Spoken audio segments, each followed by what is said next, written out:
Gigi, Beansy, us Italians, I think we're the only ones who use nicknames to that extent. Hey Sopranos fans, welcome to another episode here on Bully Whispers, and despite what Georgie has to say, there seems to be very few nicknames in The Sopranos, most notably Tony himself, and before you start tearing me apart in the comments, yes, I know Tony itself is a nickname, it's short for Anthony, but that's not what I'm talking about here.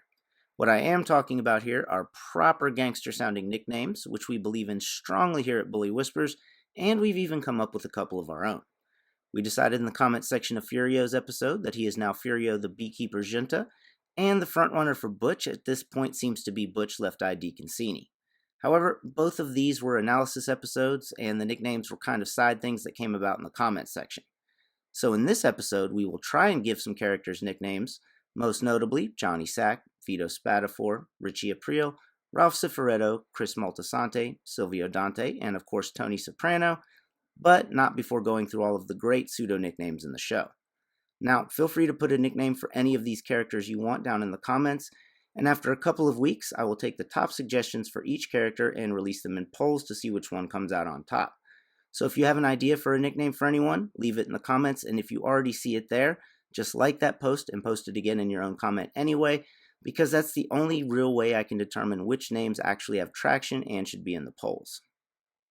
When it comes to nicknames, we are looking for ones that can be attached openly and specifically to that person, not some overly generalized way of referencing someone without actually naming them. This is why I don't consider generic references such as the big guy to be true nicknames, unless it's attached to their name specifically, like Big Paul Castellano and Fat Tony Salerno in real life, or Fat Dom in The Sopranos.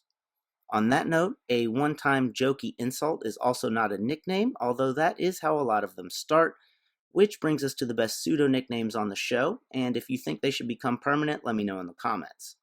We have Lil Carmine and Brainless II, which I always found odd because his father was very smart. Phil Leotardo and the Shah of Iran, who he does kind of look like, but so does Paulie Walnuts, who does have a gangster's nickname, but we still gotta respect the Grandpa Munster jab. We have Father Intentola and Monsignor Jughead, Rusty Millio and the Mayor of Munchkinland, AJ and Van Helsing, Junior and the Butchman of the Kalahari, Adriana and My Smelly Valentine, which kinda sounds like it could be a Weird Al cover of a My Chemical Romance song, Artie Bucco and Prince Rogaine, Tony B and Ichabod Crane, which is probably due to obvious reasons. Like I say, it was funny looking. More than most people even.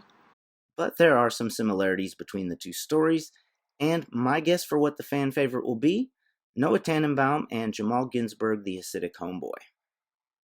This brings us to the 7 main characters for this episode, starting with Johnny Sack, and to be frank, I hesitated to put him on here because Johnny Sack is a cool gangster-sounding nickname, even if it is just the abbreviated version of his own name that we are trying to avoid. Now, for the most part in this episode, I will try not to make suggestions, just give general directions in which to possibly look, but here, the 2 main ones that come to mind are Johnny the Goddamn Esplanade Sack, or referencing one of his most famous lines, "You either deliver that prick to my door, or I will rain a shitstorm down on you and your family like you have never fucking seen." Shitstorm Johnny Sack.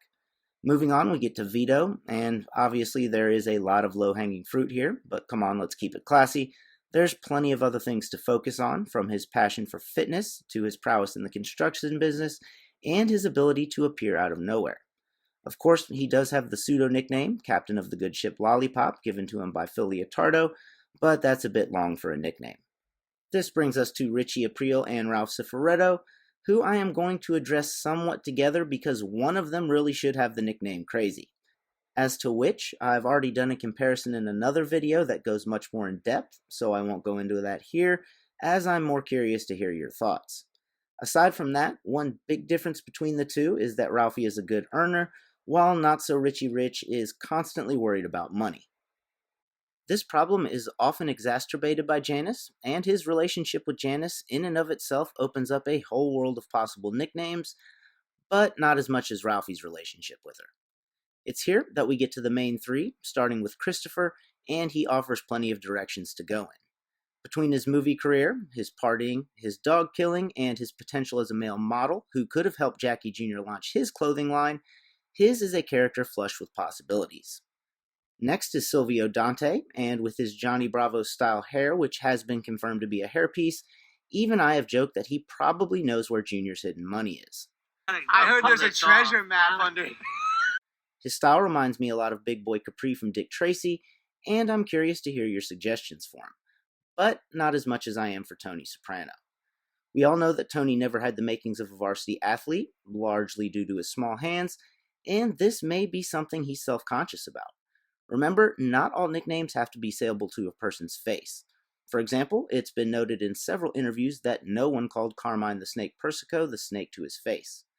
Now, I've tried to leave this as open-ended as possible in order to get a wide variety of suggestions, so let me know yours and you will start seeing polls soon. Thanks for watching this episode here on Bully Whispers. As always, like, comment, subscribe, and I'll see you at the next score.